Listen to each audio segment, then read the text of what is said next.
እኩለ ሌሊት ላይ ነፍሰ ጡር የሆነች ሚስቱን ፈቶ ባልየው ከቤት አስወጣት። ነገር ግን በመንገዷ ላይ አንድ ሱሰኛ ያደረገው ሰብአዊነት በእንባም ያራጫል።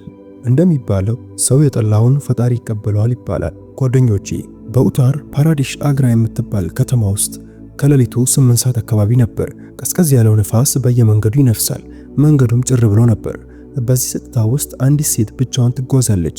ፊቷ በእንባ ታጥቧል። በእጇ አንድ አሮጌ ሻንጣ ይዛ እርምጃዋ እየተንጎዳጎደ በየመሃሉ ሆዷን እየያዘችም ትሄዳለች። በህመም ጎንበስ ትላለች። መልሳም ራሷን ለማረጋጋትም ትሞክራለች። ስሟ ራዲካ ቫርማ ይባላል። እድሜዋ 25 ዓመት ነው። በዚህ ሰዓት እሷ ለራሷ ብቻ ሳይሆን በማህፀኗ ላለው ልጇም እየታገለች ነበር። ከጥቂት ሰዓታት በፊት ባሏ አርቲያ ቫርማ ከቤት አስወጥቷትም ነበር። ያው ዝም ብሎ ማስወጣት ሳይሆን ፈቶ ከነክብሯ ወርውሯትም ጥሏትም ነበር። በስካር መንፈስ ውስጥ ሆኖ የሚስቱን ክብር፣ ህመሟንና ማንነቷን ማየት ተስኖትም ነበር። ራዲካ ካገባች 2 ዓመት ሆኗትም ነበር። መጀመሪያ ላይ ሁሉም ነገር ጥሩ እየሄደ ነበር። አዲቲያን በጣም ይወዳት ነበር። ነገር ግን በጊዜ ሂደትም ተለወጠ። አሁን በሁሉም ነገር የራዲካን ስህተት መፈለግ ጀመረ። አንዳንዴ አነጋገርሽ የገጠር ነው፣ ጓደኞቼ ሚስቶችን ተመልከቻቸው ምን ያህል ስልጡን እንደሆኑ ይላታል። ሌላ ጊዜ ደግሞ ልብስሽ ፋራ፣ ጊዜው ያለፈበት ነው፣ ክብሬን ታዋርጃለሽ ይላትም ነበር። ራዲካ ይህንን ሁሉ ሰምታ ዝም ትል ነበር። ምናልባት ከጋብቻ በኋላ ሴቶች ሊለማመዱት የሚገባ ነገር ነው ብላ ታስብም ነበር። ነገር ግን ህይወቷን የሰጠችው ሰው አንድ ቀን እንደሚጥላት አላወቀችም ነበር። በዛች ሌሊት አዲቲያ አምሽቶ መጣ። ልክ በሩን እንደከፈተች ምግብ ላሞቅልህ አለችው። አዲቲያ በቁጣ በቀዝቃዛ አስተያየት አይቶ የአንቺን እጅ ምግብ አልፈልግም፣ መርዝን የምትሰሪውም አላት። ራዲካ ዝም አለች። አሁን ምንም መናገር ትርጉም እንደሌለው ገብቷት ነበር። ከጥቂት ቆይታ በኋላ አዲቲያ ከክፍሏ ወጣ። በእጁ አንድ ፋይል ይዞ ነበር። ፋይሉን ራዲካ ፊት ወርውሮ እዚህ ላይ ፈርሚ፣ ከዛሬ ጀምሮ ፈትቼሻለሁ አላት። ራዲካ ፋይሉን ስትከፍት ደነገጠች። የፍቺ ወረቀትም ነበር። አዲቲያ አትቀልድ፣ ይህ ምንድነው አለችው። አዲቲያም እየጮኸ ይህ ቀልድ አይደለም፣ ካንቺ ጋራ መኖር አልፈልግም አላት። አንቺ ለኔ አትመችኝም፣ እንዳንቺ አይነት ሴት የልጄ እናት ልትሆን አትችልም አላት። የራዲካ ፊት በድንጋጤ ተመታ። እያለቀሰች እኔ እኮ እወድሃለሁ፣ ምን አጠፋው አለችው። በሩን ከፍቶ እጇን ይዞ ወደ ውጭ ወረወራት። በቀዝቃዛው ነፍሱ የራዲካ አካልም ተንቀጠቀጠ። እየወደቀች አዲቲያ እርጉዝ እኮ ነኝ አለችው። ነገር ግን በሩ ተዘግቶ ነበር። ራዲካ ለረጅም ሰዓት በሩ ላይ ተቀምጣ ነበር። ፊቷ ላይ እንባ፣ ከንፈሯ ላይ የሚንቀጠቀጥ ጸሎትና በልቧ ውስጥ አንድ ጥያቄ ብቻ ነበር፣ አሁን ወዴት እሄዳለሁ የሚልም ነበር። የቤቱ መብራቶች በሙሉ ጠፉ። ቀስ ብላ ተነስታ ወደ ጎዳናውም ሄደች። በትከሻዋ ላይ አሮጌ ሻርፕ፣ በእግሯ ጫማ እንኳን አልነበረም። በፊቷ ረጅም የጨለማ መንገድ፣ በውስጧ የተሰበረ ልብ ይዛ ነበር። እንደዚህ ያለሽ በዚህ መንገዱ ተንገላታ ነበር። ልጄ አትፍራ፣ ክፉ ነገር አይነካህም፣ እኔ ያለሁልህ ትለውም ነበር። ለአንድ ሰዓት ያህል ተጓዘች። ቀዝቃዛው ነፍስ ሰውነቷን እየቀዘቀዘ ነበር። የሆዱ ህመም እየጨመረ መጣ። የአግራ አውቶቡስ ተራራ ስትደርስ ከሌሊቱ 9 ሰዓት ሆኖም ነበር። አውቶቡስ ተራው ጭር ብሎ ነበር። ጥቂት የጎዳና ውሾችና 2 ወይም 3 የተሰከሩ ሰዎች ብቻ ወዲህ ወዳ ይወድቁ ነበር። ራዲካ ደክሟት በአግዳሚ ወንበር ላይም ተቀመጠች። አይኖቿ ጨፈነች። ነገር ግን ህመሙ እንደገና አላስቀምጥ አላት። በህመም አቃሰተች። በአቅራቢያው ባለው ወንበር ላይ ተኝቶ የነበረ አንድ ሰው ድምጿን ሰምቶም ነቃ። ፊቱ ክሳትም ይታይበታል። ልብሱ የተቀደደ፣ ጸጉሩ የተበላሸ ነበር። በውጫዊ መልኩ ሱሰኛ ይመስላል። ነገር ግን ራዲካን ሲያይ ፊቱ ላይ ፍርሃት ሳይሆን ሰብአዊነት ይታይበትም ነበር። እየሮጠ ወደሷ መጣ። እህቴ ምን ሆንሽም አላት። በጭንቅ ሆስፒታል አለችና በዛው መካከል ራሷንም ሳተች። የሰውዬው ስም ራዴሽ ያዳቭ ይባላል። በቀን ቀን ቆርቆሮ ይለቅማል፣ ማታ እዛ አውቶቡስ ተራም ይተኛል። የራዲካን ራስ በጉልበት ደግፎ ያዘ። ጓደኛዋ ካምሌሽን ቶሎ ተነስ፣ የሴትዮዋ ነፍስ ልትወጣ ነው ብሎም ጠራው። ሁለቱ ተባብረው አንድ አሮጌ የሪካሽ ጋሪ አምጥተው በዛ ላይም ጫኗት። ራጄሽ ባለው አሮጌ ጨርቅ ሸፈናትና አትፍሪ እህቴ፣ እኔ አለሁልሽ፣ ሁሉም ይስተካከላል አላት።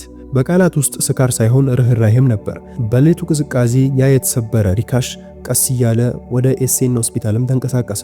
መንገዱ ጭር ብሏል፣ ንፋሱም ያፏጫል። በዛ ጋሪ ላይ የተቀመጠችው ራዲካ በህይወትና በሞት መካከል ትወዘወዝም ነበር። ራጄሽ በተደጋጋሚ ግንባሯን እየዳሰሰ እህቴ አይንሽን አትግደኚ፣ ሆስፒታል እየደረሰን ነው፣ ትንሽ ታገሽ ይላትም ነበር። የሆስፒታሉ በር ጋር እንደደረሰ ራጄሽ ሰው የለም፣ ዶክተሩን ጥሩ፣ የሴትዮዋ ሁኔታ በጣም አሳሳቢ ነው እያለ ይጮህም ነበር። በሩ ላይ የነበረው ጥበቃም ሮጠ፣ ዶክተሮቹን ጠራ። ራዲካን በስትሬቸርም ጫኗት። ሙሉ በሙሉ ራሷን ስታ ነበር። ዶክተሩ ወዲያውኑ ሁኔታውን ተመለከተ። የራዲካ ሁኔታ በጣም አስጊ ነበር። የደም ግፊቷ ወድቆ ነበር። ሕፃኑም በማንኛውም ሰዓት ላይ ሊወለድ ይችላል። ዶክተሩ በቁጣ ለምን ይሄን ያህል አስቆያችሁትም አለ። ትንሽ ቢዘገይ ኖሮ ሁለቱም ሊሞቱ ይችል ነበር አለ። ራጄሽ እየተንቀጠቀጠ ጌታዬ፣ መንገድ ላይ ማንም አልነበረም፣ እኔ ለረዳት ብዬ ነው የመጣሁት ማለት። ዶክተሩ ባለቤቷ የት አለ ሲል ጠየቀ።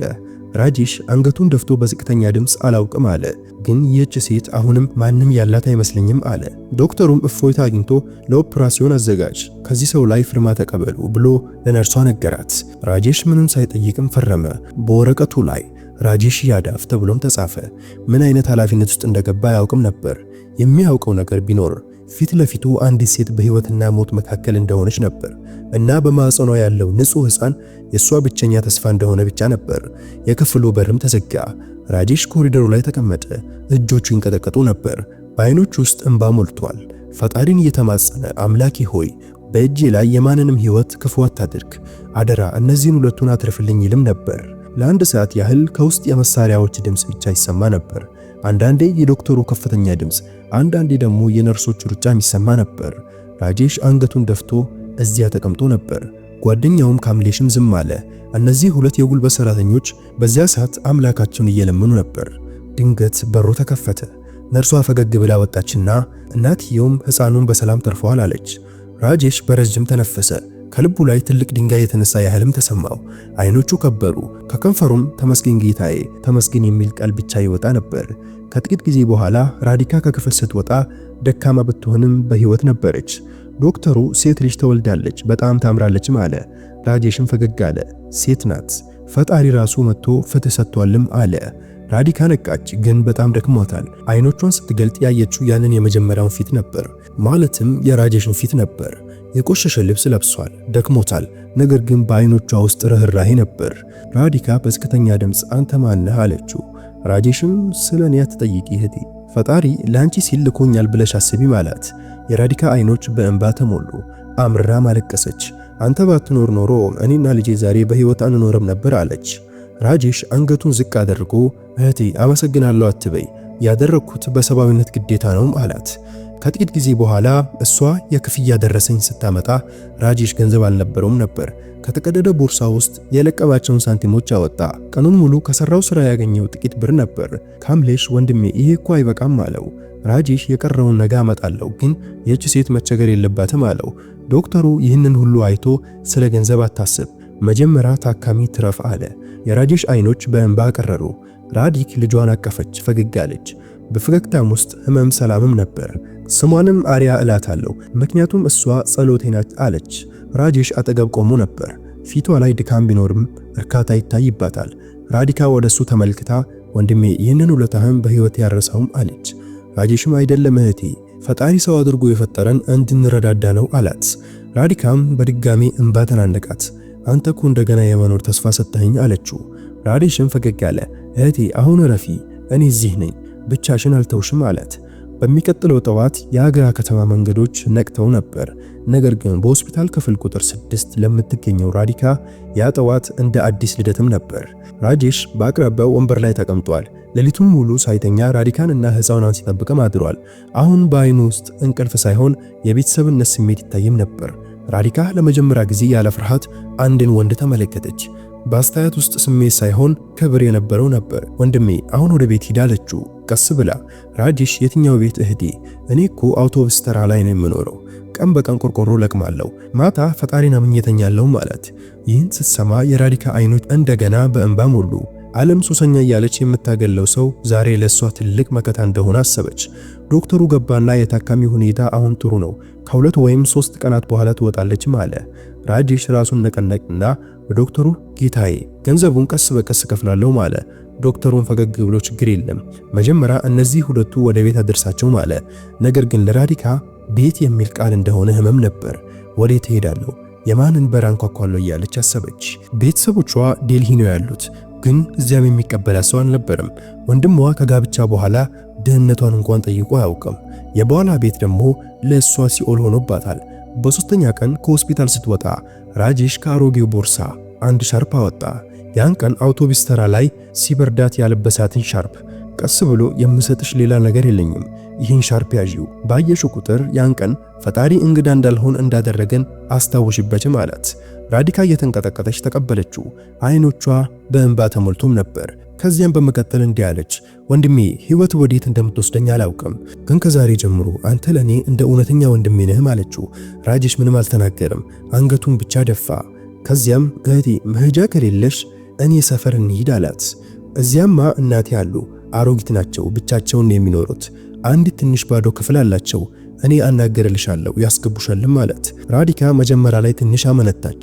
ከዛ በኋላ በእቅፍ የተኛውን አሪያን አይታ ራሷን በመነቅነቅ እሺ ወንድሜ፣ ክብር የሚገኝበት ቦታ ሁሉ ቤት ነው ማለች። ምሽት ላይ ሁለቱም በባጃጅ ተሳፍረው ወደ ታድጋንጅ ሰፈር ሄዱ። መንገዶች ጠባብ ነበሩ።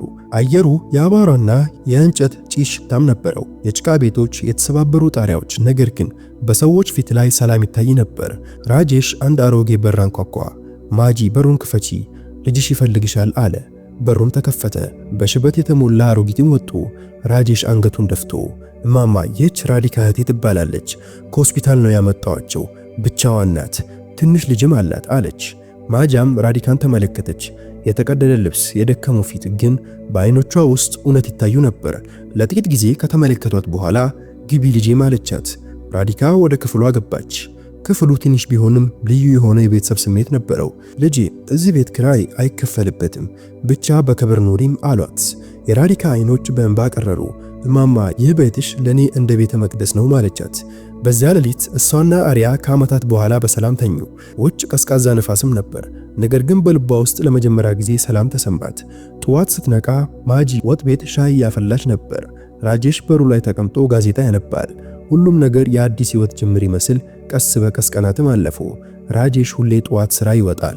ማቲያ ወተትና መድኃኒት ይዞ ይመለሳል። ራዲካ ቤቱን ታስተዳድራለች፣ ማጂን ትንከባከባለች። ጊዜ ስታገኝ ልጇን አይታ ፈገግ ትላለች። ነገር ግን ህይወት ሁሌም ቀላል አይደለችም። የሰፈሩ ሴቶች ማውራት ጀመሩ። ያቺ ሴት እኮ ባሏ ያባረራት ናት፣ አሁን ደግሞ ከሰራተኞች ጋር ትኖራለች፣ ማን እንደሆነች አይታወቅም ይላሉ። የሰዎች አስተያየት እንደ ሾህ ይወጋ ነበር። ነገር ግን ራዲካ አሁን ላለመውደቅም ወሰነች። ለማጂ እማማ ስራ መስራት እፈልጋለሁ አለች። ማጂ ፈገግ ብለው እዚህ አጠገብ አንድ ቤት አለ፣ ሳህን የሚያጥብ ሰው ይፈልጋሉ፣ ከፈለግሽ ከነገ ጀምሮ ሂጂ አለቻት። በሚቀጥለው ቀን ራዲካ በነፃ ሴት የመጀመሪያውን ቀንም ጀመረች።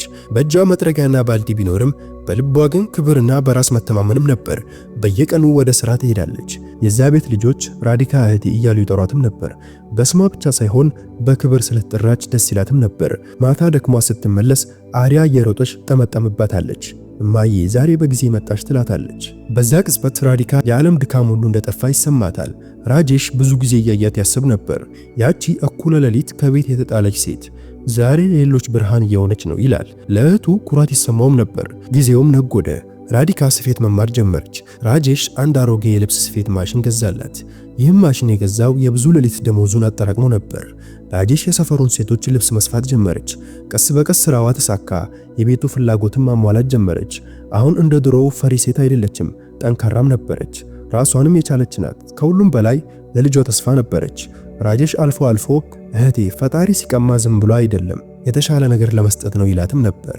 ራዲካ ፈገግ ብላ ትክክል ነው ወንድሜ፣ ያን ዕለት ሁሉም ሰው በሩን ሲዘጋብኝ ፈጣሪ በአንተ በኩል ሌላ በር ከፈተልኝ ማለች።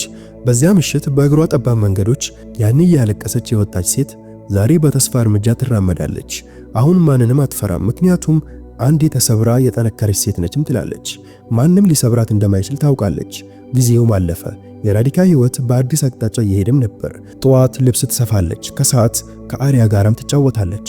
ማታ ቤተ መቅደስ ደጅ ተቀምጣ ፈጣሪን ታመሰግናለች። አሁን በዓይኗ ውስጥ ህመም ሳይሆን ሰላም ነበር ያለው። አንድ ነገርም ተረድታለች። ህይወት ሁሌም እኛ ባቀርነው መንገድ አትሄድም። ነገር ግን ልብ ንጹህ ከሆነ መንገድ ፈጣሪ ያዘጋጃል። የራጄሽ ህይወት ተቀይሯል። ያ ቀን ሙሉ ጠጥቶ ይውል የነበረው ሰው አሁን ጠዋት ተነስቶ ቤተ መቅደስም ይሄዳል። ከዚያ የሚደረገው መልካም ንግግርም ይሰማል። ቆርቆሮ ከመልቀም ይልቅ ትንሽ ሱቅ ከፍቶ መስራትም ጀምሯል። ይህን ያስተማረች ራዲካ ናት። ወንድሜ በሰማዊነትና በልፋት የሚሰራ ሰው በጭራሽ አይራብም ብለዋለች። ራጄሽ እየሳቀ እህቴ አሁን እኮ አስተማሪ የሆንሽ ይላትም ነበር። ቀስ በቀስ የሰፈሩ ሰዎች ራዲካን ማክበርም ጀመሩ። ድሮ ከኋላው ያወሩ የነበሩት አሁን ይህች ሴት ጀግና ናት፣ ፈጣሪ ጠብቃትም ይላሉ። ይህች በዝናብ የጠወለገች ሴት ዛሬ ለሌሎች ሴት የመቻል ተምሳሌትም ሆናለች። ብዙ ባለቤቶችና የተጣሉ ሚስቶች ወደ ራዲካ መጥተው እህቴ እኛም ስፌት መማር እንፈልጋለን ይሏትም ነበር። ራዲካ ፈገግ ትላለች። ኑ እህቶቼ ፈጣሪ እጅን የሰጠን ለመለመን ሳይሆን እጣ ፋንታችንን ለመስራት ነው ትላለች። አሁን በትንሿ ክፍል ውስጥ 4 ማሽኖች አሏት። ሴቶች እየሳቁም ይሰራሉ። ግድግዳው ላይ የራዲካ ሴቶች መረጃና ማሰልጠኛ የሚል ትልቅ ጽሑፍም ተሰቅሏል። ሰዎች የአግራዋ አንበሳ ይሏትም ጀመር። ነገር ግን የእጣ ፋንታ ጨዋታ አያልቅም። አንድ ቀን ፀሐይ ስትጠልቅ ራዲካ ሱቁን ዘግታ ወደ ቤት ስትሄድ አንድ መኪና ከፊቷ ቆመ። ከመኪናው የወረደው ሰው ያኔ የህይወቷ ሁሉ ነገር አድራጊ ታስበው የነበረው አዲትያ ቫርማ ነበር። የራዲካ እርምጃም ቆመ። ደቂቃ ድንጋይም ሆነች። ልክ የድሮ ቁስሏ እንደገና የደማ ያህል ተሰማት። አዲትያ ወደ እሷ መጥቶ ራዲካ እዚህ ነው የምትኖሪው አላት። ራዲካን በተረጋጋ መንፈስ አዎ ቤቴ እዚህ ነው ማለችው። አዲትያ ዙሪያውን ተመለከተና የጭቃ ግድግዳ፣ የሸክላ ወለል ግን በፊቷ ላይ ሰላም አለ። በጣም ነው የፈለግኩሽ እኮ እንዲህ ጥለሽኝ መሄድ አልነበረብሽም አላት። ራዲካ በመሬት ፈገግ አለችና እኔ አልሄድም አዲትያ፣ አንተ ነህ ያባረርከኝ። እኩለ ሌሊት ላይ አውጥተህ ለጅብ የጣልከኝ አንተ ነህ አለችው። አዲትያ አንገቱን ደፋ አድርጎ ተሳስቼ ነበር፣ ያኔ በብስጭት ነው ያደረኩትም አላት። ራዲካ በረጅሙ ተነፈሰች። ሰው በብስጭት ይሳሳታል፣ አንተ ግን በሰብአዊነት ነበር የጣልከኝ። ያን ቀን እኔ ሴት ብቻ አልነበርኩም እናትም ነበርኩ፣ አንተ ግን ጎዳና ላይ ወረወርከኝም አለችው። አዲትያ የሚናገረውም ጠፋው። አውቃለሁ ይቅርታ የሚደረግልኝ አይደለሁም፣ ግን አሁን ብቻዬን ነኝ አላት። እናቴ ሞታለች፣ ቤቴ ባዶ ነው አላት። እባክሽ ተመለሺ አላት። ራዲካ አጠገቧ የቆመችውን የ3 ዓመቷን አሪያን ተመለከተች።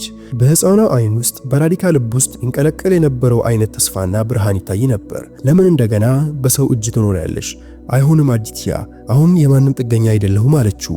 አሁን በላቤ የገነባሁት አለኝ፣ ይህች ልጅ አለችኝ፣ ከሁሉም በላይ ደግሞ አሁን በራሴ ተማምኛለሁ ማለችው። አዲትያ ያለቀሰ ራዲካ እውነት ተቀይረሻል፣ ልጄ አብራኝ እንድትኖር እፈልጋለሁ ማለት። ራዲካ በአይኖቿ ውስጥ ቁርጠኝነት ሞልቶ ያኔ በሆዴ ይዣት ጎዳና ላይ ስንከራተት ልጄ አልነበረችም አለችው። አሁን እሷ ሕይወቴ ናት፣ ዓለሜ ናት፣ በዚህ ዓለሜ ውስጥ ለአንተ ቦታ የለህም አለችው ብላው ፊቷን አዞረችበት። አዲትያም ወደ ኋላ ያፈገፈገ ይቅርበኝ ራዲካ፣ ልክ ነሽ፣ ሴት ልጅ ስትሰበር ፈጣሪ እንደገና ይሰራታል፣ ከድንጋይ ሳይሆን ከብረት አድርጎም ይሰራታል አላት። ራዲካ ወደ ኋላ ሳትመለከት ወደ ቤቷን ገባች። ማጂ በሩ ላይ ቆሞ ነበር። ማን ነበር ልጄ አሏት። ራዲካም እስከ በሬ የመጣ ነገር ግን ልቤ ውስጥ መግባት ያልቻለ ታሪክ ነው ማለቻት። ማጂ ፈገግ ብላ አሁን አሸነፍ ልጄ ማለቻት። ራዲካ አሪያን አቅፋ ግንባሯን ሳመችና አዎ ማማ ዛሬ በእውነት አሸንፌያለሁ ማለቻት። ምክንያቱም አሁንም በማንም አልመካም፣ በፈጣሪና በራሴ ጥረት ብቻ ነው የምታመነው ማለች። ምሽት ላይ ከሱቅ ውጭ ቆማ ሳለ ከዋክብት ያበሩ ነበር። ቀዝቀዝ ያለ ነፋስ ይነፍሱም ነበር። ወደ ላይ አይታ ፈገግ አለች። ፈጣሪ ሆይ ሁሉን ነገር ወሰድክብኝ፣ ነገር ግን በመተኩ በራሴ መተማመንም ሰጠኸኝ። አሁን አልፈራም፣ አሁን አልወድቅም አለች። በዚያን ሰዓት ራጄሽ ከሩቅ ሲመጣ ታየ። በእጁ የጣፋጭ ሳጥን ይዞ ነበር። እህቴ ስሚ፣ ለመዘጋጃ ቤት የጽዳት ኮንትራት አሸነፍኩ፣ አሁን ሰራተኛ አይደለሁም፣ አለቃ ሆኛለሁ ማለት። የራዲካ አይኖች በደስታ ይበሩም ነበር። አየህ ወንድሜ፣ ትረት መጨረሻ ያምራል አለች። ሁለቱም ሳቁ። ማጂ መብራት አበራች። ቤቱ ለመጀመሪያ ጊዜ በደስታ ተሞላ። ያ የተሰበረ ቤት አሁን የሰብአዊነትና የጀግንነት ቤተ መቅደስም ሆኗል። ሌሊቱም ገፍቷል። አሪያ በእናቷ እቅፍ ተኝታለች። ራዲካ ያየቻት ልጄ ስታድጊ እናትሽ በጨለማ ውስጥ ብርሃኗን እንዴት እንደፈለገች እነግርሻለሁ። አንቺም ሁሌ አስታውሺ፣ ሴት ልጅ ደካማ አይደለችም፣ ጊዜው ሲደርስ ጥንካሬዋን ታሳያለች አላት። ቀላል ዝናብ መዝነብ ጀመረ። በመስኮት የሚገባው ንፋስ ፊቷን ይዳስሳል። የማይታየውን አምላክ እንደምታመሰግን ፈገግ አለች። ታሪኳ ግን አላበቃም ነበር። አሁን እሷ በማህበረሰብ የተገፋ ነገር ግን በራሳቸው ያልተሸነፉ በሺዎች የሚቆጠሩ ሴቶች ድምጽ ሆናለች። አሁን ዘወትር እሁድ ወደ አምልኮ ቤት አካባቢ ለተቸገሩ ሴቶች እንዲህ ትመክራለች። ዓለም ቢጥልሽ አታልቅሺ፣ ተነሽና ጥንካሬሽን ያዢ። ሕይወት ለማንም አትቆምም፣ በራስሽ ጥረት መቀየር አለብሽ የሚልም ነበር። የራዲካ ታሪክ ማህበረሰብ ደካማ አድርጎ የቆጠራቸው ነገር ግን ቁስራቸውን ወደ ጥንካሬ የቀየሩ ሴቶች ሁሉ ድምጽም ነበረች። ይህንን አትርሱ። ዛሬ የምትንቁት ሰው ነገ የሰብአዊነት ትርጉም የሚያስተምራችሁ ሊሆን ይችላል። እናንተ በራዲካ ቦታ ብትሆኑ ኖሮ በችግራችሁ ሰዓት የጣላችሁ ሰው ይቅር ትሉ ነበረ? የራዲካ ውሳኔ ትክክል ነው ወይስ ስህተት ነው? አስተያየታችሁን ኮሜንት ላይ መጻፍ እንዳትረሱ። ታሪኩ ልባችሁን ከነካው ላይክ እና ሼር ማድረግ እንዳትረሱ። እንዲህ አይነት ታሪክ የሚመቻችሁ ከሆነ ቻናሉን ሰብስክራይብ ማድረግም እንዳትረሱ። በሚቀጥለው ቪዲዮ እስከምንገናኝ ድረስ እስከዚያው ሰብአዊነትን ተለማመዱ፣ መልካምነትን አስፋፉ፣ የዝምድና ዋጋን ተረዱ። በቀጣይ ቪዲዮ እስከማገኛችሁ ሰላሙ አለይኩም ወራህመቱላሂ ወበረካቱሁ።